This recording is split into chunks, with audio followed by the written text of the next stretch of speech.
And second, if it happens, it's your teammates that are going to deal with it. So be smart out there. Race rules, course rules. You have this sheet. I handed it out. It's got the emergency numbers up at the top.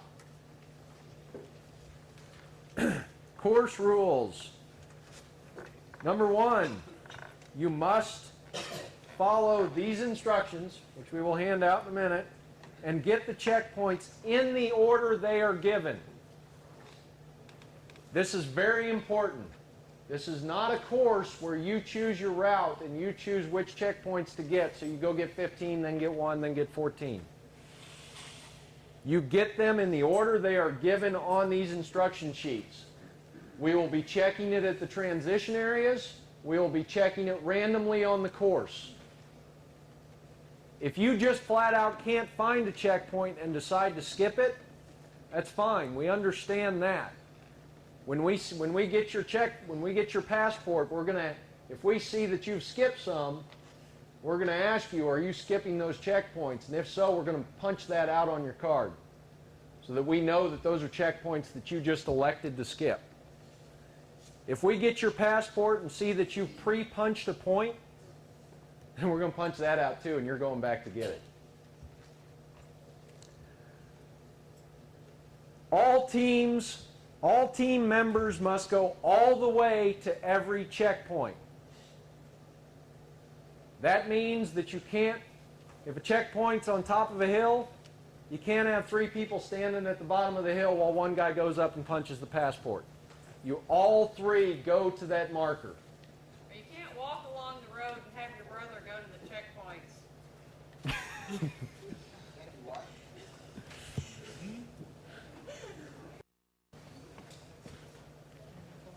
Once again, all this is written from experience. Are you referring to a race where they didn't have this rule? We will man some checkpoints to verify this. We will record whether or not you're doing it. We will assess penalties. Number 3 is for paddling sections. Wear your PFD. They're not optional. Wear them anytime that you're on the river. It may seem like, hey, you know, I paddle all the time and I don't need to do this. For this race course, for this race, you're going to wear your PFDs. You must wear your helmet when biking. Hopefully all y'all do that anyway. Very important that you check in and out of every transition area. Check in and check out with the transition area queen, the person running that transition area. Also on your instructions, there will be specific instructions where you have to come in and check in before you go to your support crew or before you receive any support from your support crew. So you may have just been out for 8, 12 hours coming into a CP or to a transition area, and your support crew sitting there, you know, wanting to hand you stuff. No, you've got to go to the transition area and check in with the transition area queen. The reason is that we're going to be doing some team challenges. It's primarily for, have you told them yet about the TV coverage? A little bit. I'll just digress really quick. Discovery Health and Fitness Channel is here. They are taking footage at this race.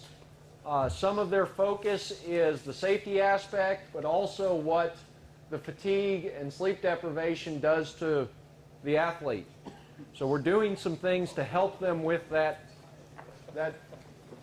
documentary. So, like this. Yeah, like this.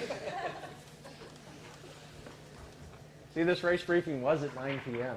But so please, please, please come up and go through those tests. It's good coverage for you as a team, if that's important to you. If not, it's required by the rules. If you don't care about television coverage, then it's required by the rules. Number 6, no trespassing. We're serious about this. The landowners that border these properties are even more serious about this.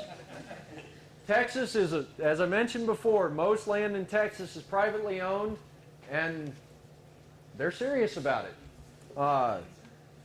We've given you the ranch boundaries. We will penalize you if we catch you outside of the ranch boundaries. And also you need to stay on public roads when you're on public roads. Plus, you know, there have been instances of landowners shooting at people. I mean, it happens in Texas. Most of the folks around this, we've informed the other landowners of what's going on. So hopefully they're going to be friendly with you and get you back on your way if you happen to make that mistake. The next thing to mention about that is that you will be crossing interior barbed wire fences. Sometimes you will cross them at gates. Sometimes you will cross them at the fence. You were given a list of interior fences to plot on your maps. That's a partial list. I can verify that there are many other interior fences that are not on that list and not indicated on the map. So be aware of where you are, not just where you're going. So that if you hit a fence, you're sure that that's an interior fence and that you're not crossing out of the boundaries of the ranch.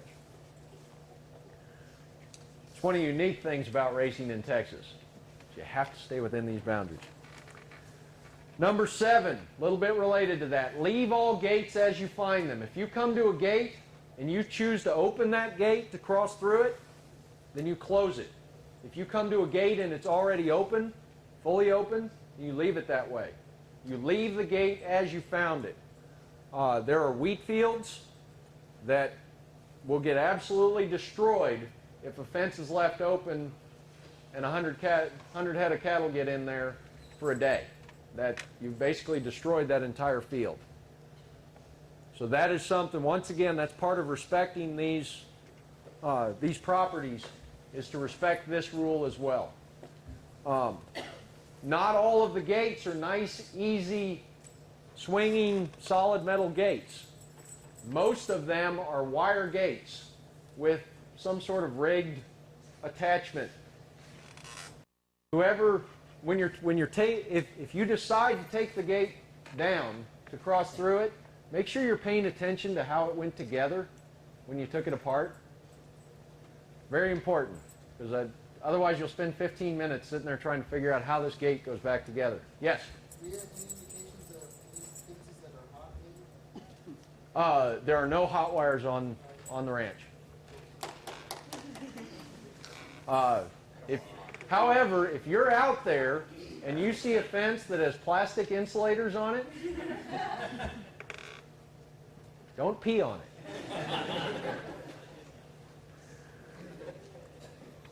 Number 8, if the race instructions instruct you to stay within the cut banks of a river or creek, do it. We're serious about that. We do not want to turn our paddling sections into land portages, dry land portages. There will be portaging in the paddling sections, especially if we don't get any rain tomorrow. But you need to stay in the cut banks of these creeks and rivers. And you may look at your map and say, hey, you know, here's a little section that we could just cut right across this land and we can cut off about 2 miles of paddling.